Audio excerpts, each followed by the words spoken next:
คันไดขึ้นนี่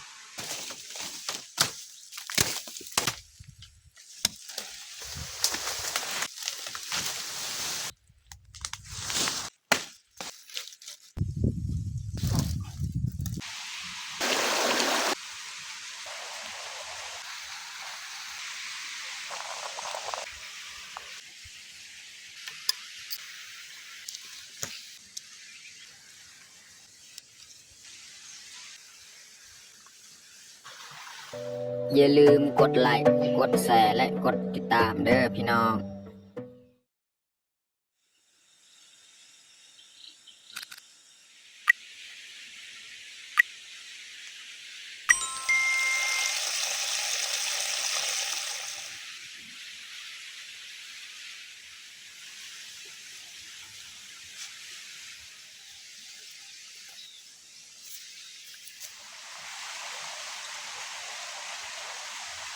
ครับสบายดีแล้วก็สวัสดีเบิร์ด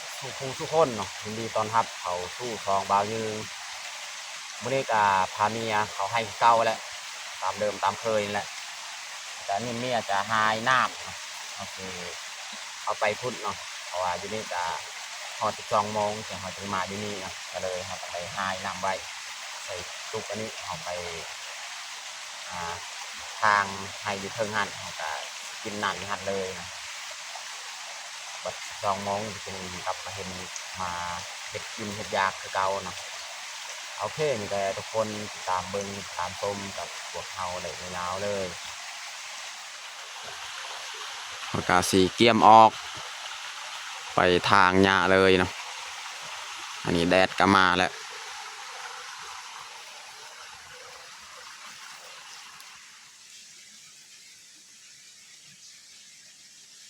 นี่พระของเฮานี่ก็ใส่บ่พอเท่าไรประมาณ1 ชั่วโมงเขาใส่มันก็บ่ค่อยเข้าแล้วมันบานแล้วแต่ว่าเฮาก็พ่นเข้าดีแล้วสิเริ่มออกเลยบาดนี้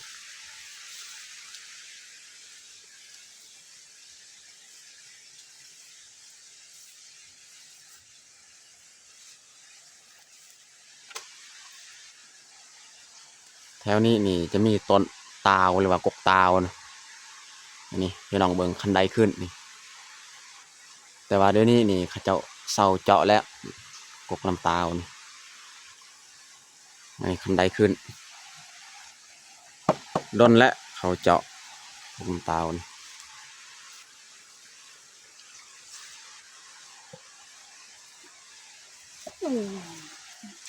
นี่ตัวนี้นี่ยังบ่ทันได้สูงเนาะต้นตาวนี่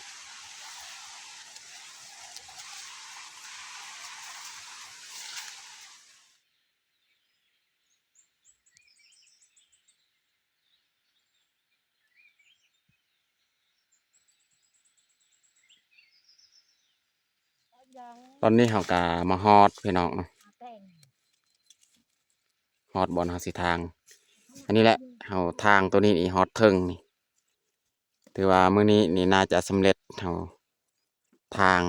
มึงนี่พูดฮอดอยู่เทิงหันเฮาทางนะให้มันเสมอกับฝากบึงหันเลยนะนี่ปุ๊บเฮาทางตัวนี้มื้อนี้แหละบางทีมื้อสุดท้ายเฮาทางทางเทิงเนาะสำเร็จเบิ่งเทิงเรือนั่นนี่พูดพี่น้องเบิ่งลุ่มอีกเนาะมื้ออื่นมาคือ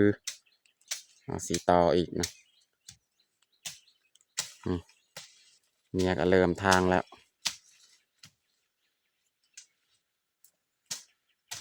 ทางให้มันสำเร็จตัวนี้เลยหอดแจบังหันเลยแดดก็โผล่ออกมาแหละแห้งแล้วช่วงยามเที่ยงนี่ฮอดแห้งแดดแห้งพูดเรือแต่อยู่ลุ่มหันอีกเดี๋ยวหันก็น่าจะลายมืออะไรทางจนกวมสิแล้วเนาะประมาณ8-9 มื้อโดนการแต่สี่อัปเดตให้ทุกคนเบิ่งว่ามันได้จักมือเนาะทาง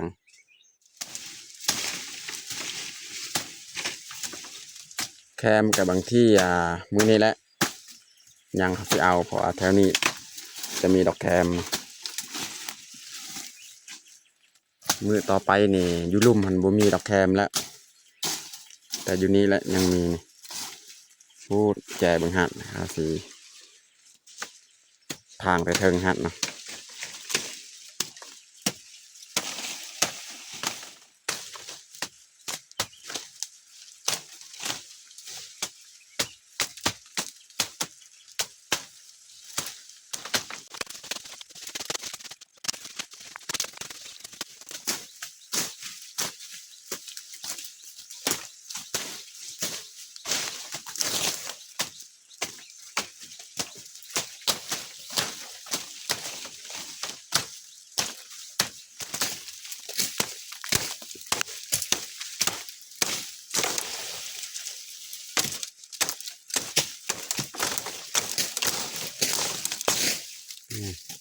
ผ่าจนบานแล้ว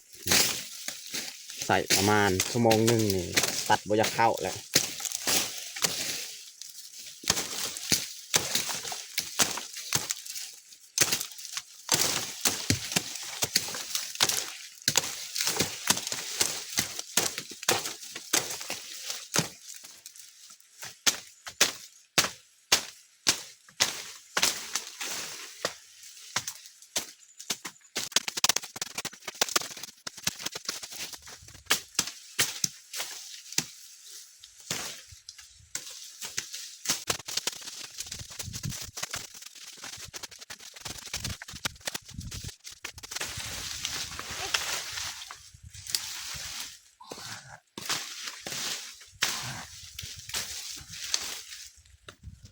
ตอนนี้หอทางก็เรียบร้อย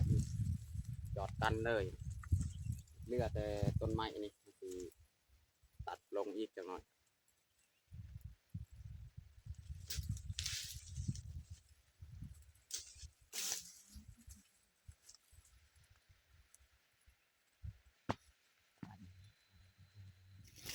นี่ต้นไม้เหลือ3-4ต้นนี่เอาสีตัดลงเลย หลังจากเขาตัดแล้วเขาก็สีเก็บแคมมันนี่เป็นมือสุดท้ายแล้วเขาจะเก็บแคมเพราะว่าอยู่นี่มันมีแคมนี่ดอกแคมเก็บบัดเขาสีทางอยู่ลุ่มพุ่นจังหวัดบุมีและบุมีบอลเอาแคมมือนี้แหละมือสุดท้าย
ตอนนี้กาเรียบร้อยพี่น้อง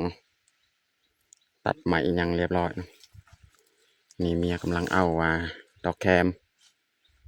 เขาก็สีหาเก็บเอาดอกแคมแล้วจึงคอยกำเห็ดกินเห็ดยากพูดให้ของชาวบ้านทั้งนั้นนะอยู่เทิงกับแมนกับกัน ของเขากับเมียนี่สำเร็จแล้วทางนี้นะทางเทิงนี่เลือแต่ทางลุ่มพูดแต่นี่บ่เห็นนะพูดอยู่ลุ่มเห็น2-3บอลหันกับของชาวบ้านคือกันของเขากับเมียมันอยู่ลุ่มบอลเขาไก่บอลเขาลงพักแหละเขาพักแต่ละมือนี่สิหาเก็บดอกแคมบัดนี้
ลายเติบแล้วแกมของเราอันนี้เขาสีมัดแล้วก็แบกเอามือบอลเขาพักเลย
ตอนนี้เขาสีเริ่มเฮ็ด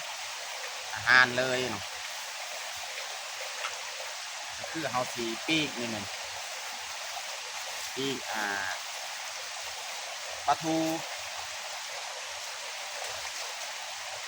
เอาไปทำความสะอาดก่อนเนาะ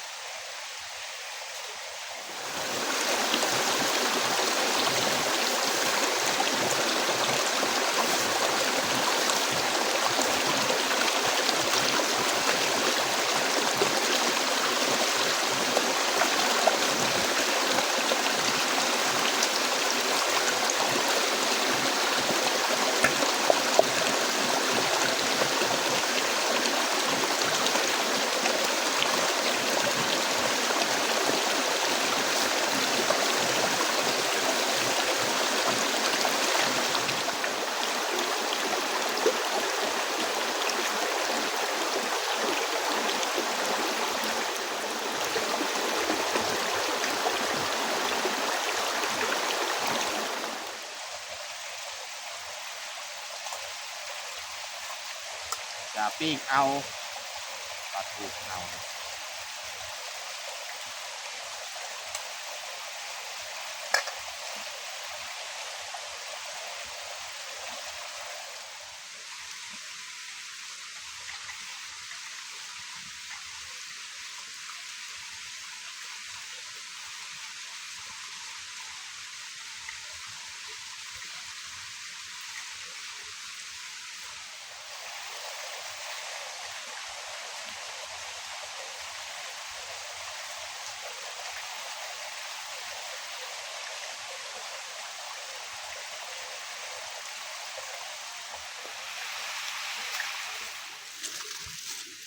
ผักกาดอันนี้แมนเขาสีลวกเอาเนาะ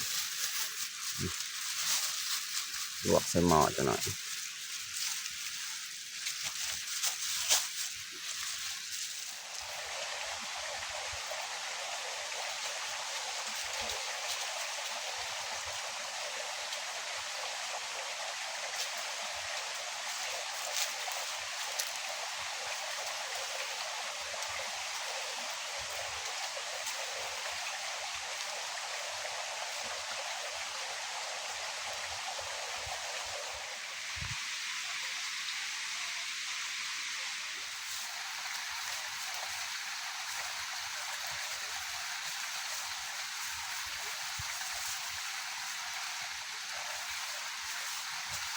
นี่เขาสีใส่เลยผักของเขา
ลวกผัก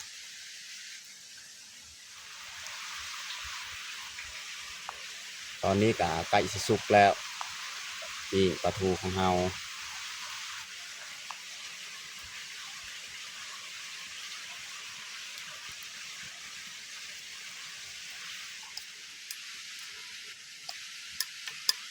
ส้มแจวนี่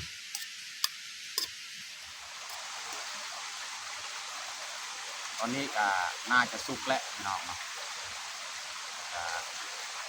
ปรุงเลย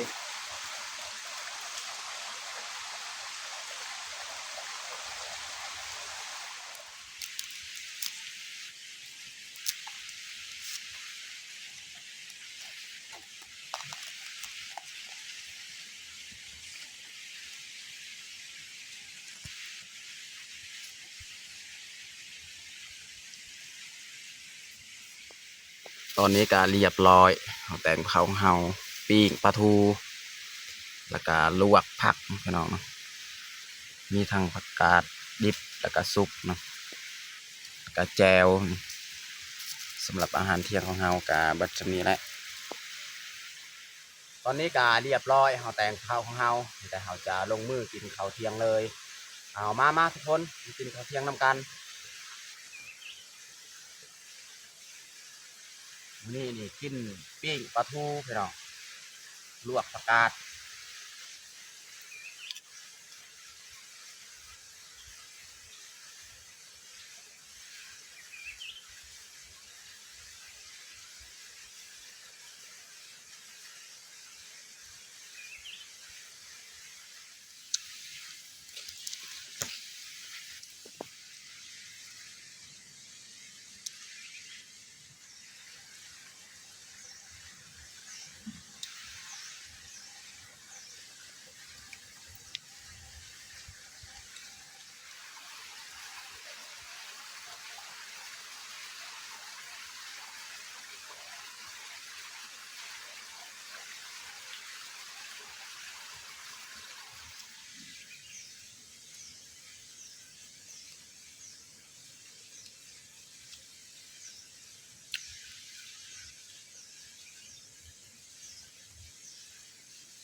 เลี้ยง